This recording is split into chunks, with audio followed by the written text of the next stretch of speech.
మామూలుగా చూసుకుంటే ఈ పరిపాలన ఫైనల్గా ఇప్పటి వరకు సాధించిన విజయాలను ఒకసారి మనం చూసుకున్నా లేకపోతే అపజయాలను చూసుకున్నా ఈ ప్రభుత్వ పనితీరుని ఆల్రెడీ 2 సంవత్సరాలు అయింది కాబట్టి ఏంటి వీళ్ళు అనుకున్న సఫిషియెంట్గా చేయగలిగే అవకాశం ఉందంటారా?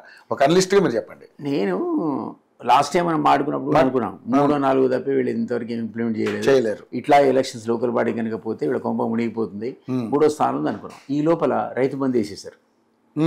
ఏది ముందే 3 ఎకరాలన్నారు, 5 ఎకరాలన్నారు, 10 అన్నారు. ఇప్పుడు ఏం చేశారు? ఎంత గతంలో వేసారో అందరికి ఇచ్చి పారేసారు. చూసారా మీరు? అది అందరికి ఇచ్చారు. రాయి రపోర్ట్ కూడా ఇచ్చారు. ఇప్పుడు అంటే ఎలక్షన్స్ ఉన్నాయి కాబట్టి దీని ఇంపాక్ట్ ఒకసారి ఇచ్చారు, మధ్యలో 2-3 ఎగ్గొట్టారు, 2 ఎగ్గొట్టారు. ఇప్పుడు ఇంకోటి ఇచ్చేస్తే మొత్తానికి మొత్తం ఇచ్చేసారు. సో దాన్ని ఎలక్షన్ దృష్టిలో పెట్టుకున్నారు. తర్వాత ఇవాళ నిన్న వరుసగా రేపటి కార్డ్స్, రేషన్ కార్డ్ డిస్ట్రిబ్యూషన్ మొదలుపెట్టారు.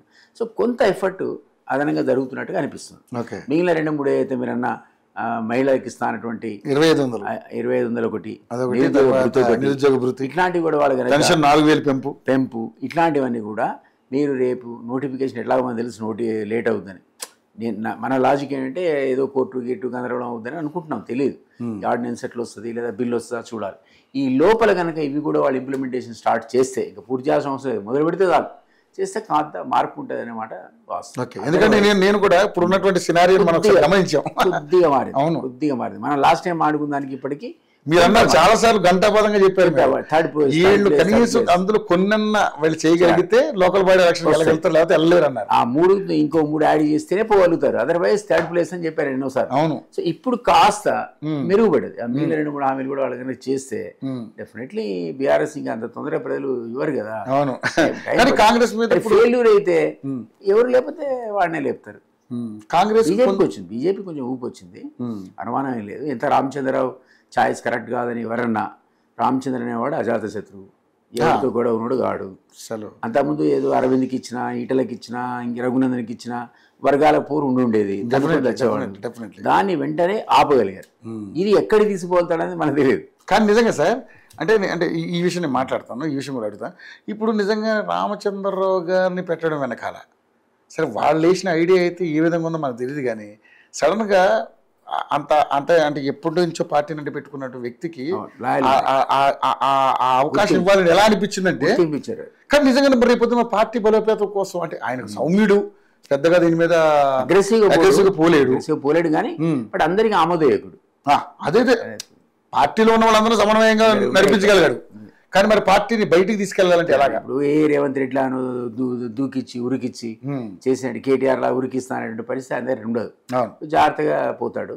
బట్ చెప్పలేము. ఇంతకుముందు సార్ కూడా మీకు చెప్పినట్టున పి నరసింహారావు ఇక్కడ కాంగ్రెస్ గా ముఖ్యమంత్రిగా ఫెయిల్యూర్, ఇక్కడ అక్కడ తీసిపోయి ఇంట్లో నాకు కుదిరే బాబు పాలిటిక్స్ నాకు ఆరోగ్యం బాధని పడుకుంటే ఆయన పట్టుకొని పోయి రాజీవ్ గాంధీ చనిపోతే ఆ రోజు ఏమంటారు దాన్ని స్టాప్ గ్యాప్ అరేంజ్మెంట్ కింద పెట్టారు ప్రైమ్ మినిస్టర్గా.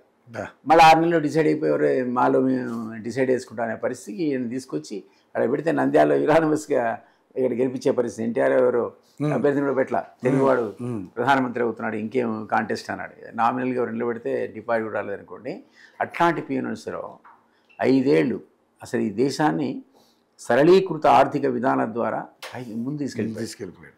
అప్పుల ఊపి నుంచి బయటపడేశాడు. ఎవరు అనుకూల అత్యంత ఎఫిషియెంట్గా పనిచేశాడు.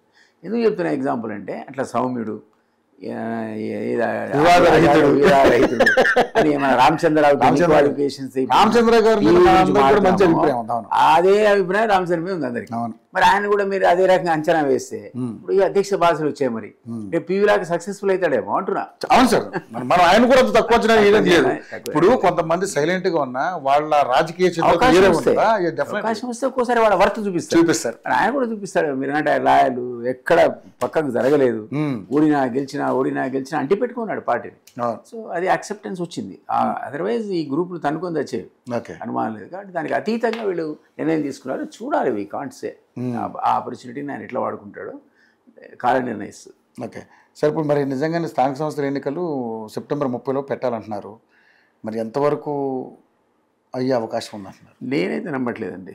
నాకైతే first of all court guide lines కదా సార్, సుప్రీంకోర్టు క్యాప్ తీసేస్తామన్న మాట అనగానే నాకైతే డౌట్ అయ్యింది. సుప్రీంకోర్టుగా పోయాడు, తలుపు కొడతాడు, అట్లెట్లా అంటే అయిపోతుంది మనకు 6 నెలలు.